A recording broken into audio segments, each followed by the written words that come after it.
the Bible has a scientific test how to identify a true believer. It's mentioned in the Gospel of Mark, chapter number 16, verse number 17 and 18. It says that there will be signs for true believers, and among the signs, in my name, they shall cast out devils. They shall speak foreign tongues, new tongues. They shall take up serpents. And if they drink deadly poison, they shall not be harmed. And when they place their hand over the sick, they shall be cured. This is a scientific test. In scientific terminology, it's known as the confirmatory test for a true Christian believer.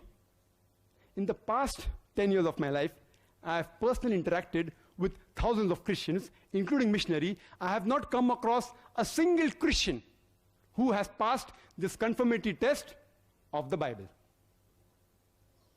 I have not come across a single Christian who took poison. I have not come across any who took poison and who has not died. And in scientific terminology, this is also called as a falsification test. That means if a false person tries and does this test, takes poison, he will die. And a false person will not dare attempt this test. If you are not a true Christian believer, you will not dare attempt this test. Because if you try and attempt the falsification test, you will fail. So, a person who is not a true Christian believer will never attempt this test. I have read the book, the Quran, the Bible in the Light of History and Science, written by Dr. Wiliam Campbell. And I assume that he is a true Christian believer. And at least I would like him to confirm to me about the falsification test.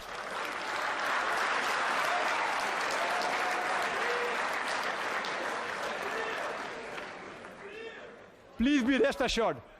Please be rest assured. I will not ask Dr. Wiliam Campbell to have deadly poison because I don't want to jeopardize the debate. What I'll do, I will only ask him to speak in foreign tongues, in new languages.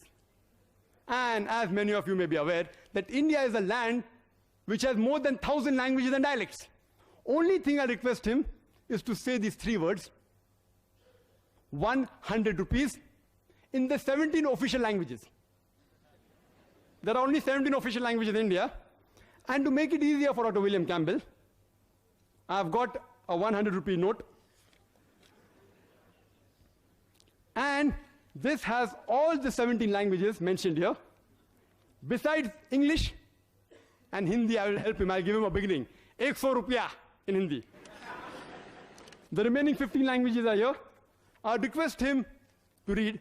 I know the test says they will speak foreign languages on their own, without help of reading. But I want to make the test easier. I want to see someone passing the test. I have not seen anyone. So if he can't say it on his own or from his memory, at least read it. I don't mind. I will accept it. And I request the chairperson to give it to Dr. Wiliam Campbell. He has his rebuttal. 15 languages, 100 rupiah, 3 words only. He spoke about he hasn't met any person that took the poison test. I can't present the person because he's already gone to be with the Lord, but I have a friend, Harry Radcliffe,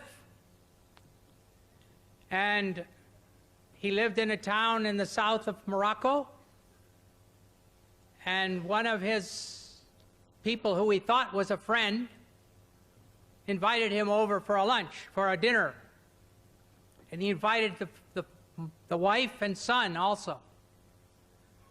And so when Harry agreed to go, somebody came and knocked on the door and said, the man's going to poison you. So they went.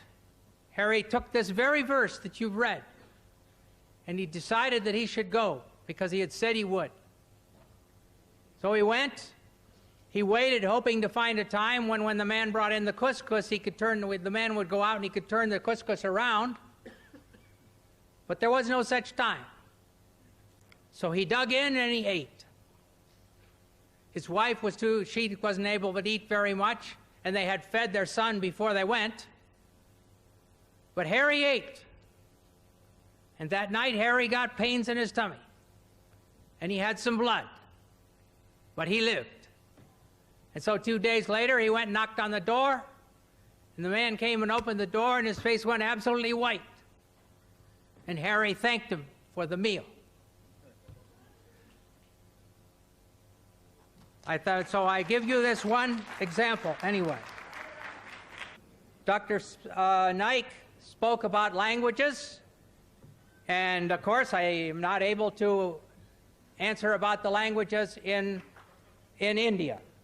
Well, I couldn't answer about the Indian languages in America either, so it's no different between India and America. However, the place that he talks about in the Bible, the disciples were given languages as a miracle, but they were the languages that the people who were there knew. They weren't weak languages that were unknown. If somebody came from Spain, an apostle spoke to that person in his language from Spain. If another person came from Turkey, a different apostle spoke to the other person in his language from Turkey. Touched on was regarding the scientific test of Mark, chapter number 16, verse number 17 and 18. And he said one of his friends by the name of Harry, whatever the name was, in Morocco, he ate couscous. The Bible says, the King James Version as well as the New International Version, which Dr. William Campbell refers to, drink deadly poison, not eat, drink.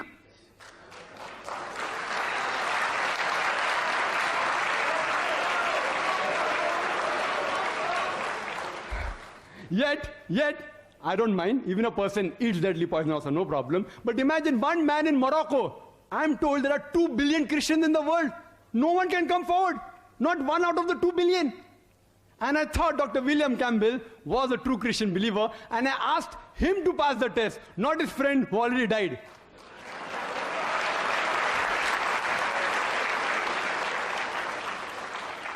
And he said that blood came out of the mouth. Dr. William Campbell, and even I know very well, being medical doctors, that having poison, blood comes out, and we cure many people of poison, so what's so great? Test is, they should come forward and do all these things, and yet you should be able to speak foreign tongues. And Dr. William Campbell said that at that time, if you read Gospel of Mark chapter 16, those people there, they spoke the languages people knew. And foreign tongues. Dr. William Campbell doesn't know there are Indians out here. Surely many know Gujarati, Marathi, even I know. Suppose if I ask you, Puche. If I ask you in a particular language, Nirgut Tamil. No reply. Foreign tongues. Nirgut, anyone knows Tamil? Or Malayalam? Velam? Yes, very good. Are you a Christian believer? Are you? I'm asking that person there. You're a Muslim? Anyway, fine. This was supposed to be a test passed by Christian believers. There are many people who know foreign languages out here. Only thing you have to do was speak to them. Like, what is your name? How are you? For example, Kaifa Look in Arabic, which you know. New languages, which you didn't know. And you proved my point. And yet I have not come across a single Christian who has passed the test in front of me. Not a single. Out of the thousands I've met personally. And now it can be 1001 after meeting Dr. William Campbell. For Dr. Campbell, from the mic at the rear. Dr. Naik, you said No, that excuse there me. is...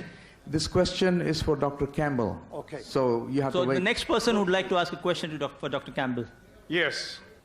I'd like to pose this question, or rather, this test to Dr. William Campbell. Why don't you attempt the falsification test of the Bible given in the book of Mark, chapter 16, verses 17 and 18, and prove to the audience here, right now, that you are a true Christian believer?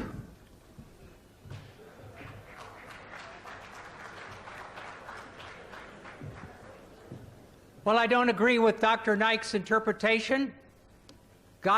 Jesus himself was tempted, and the devil said, well, if you're the Son of God, throw yourself off the temple.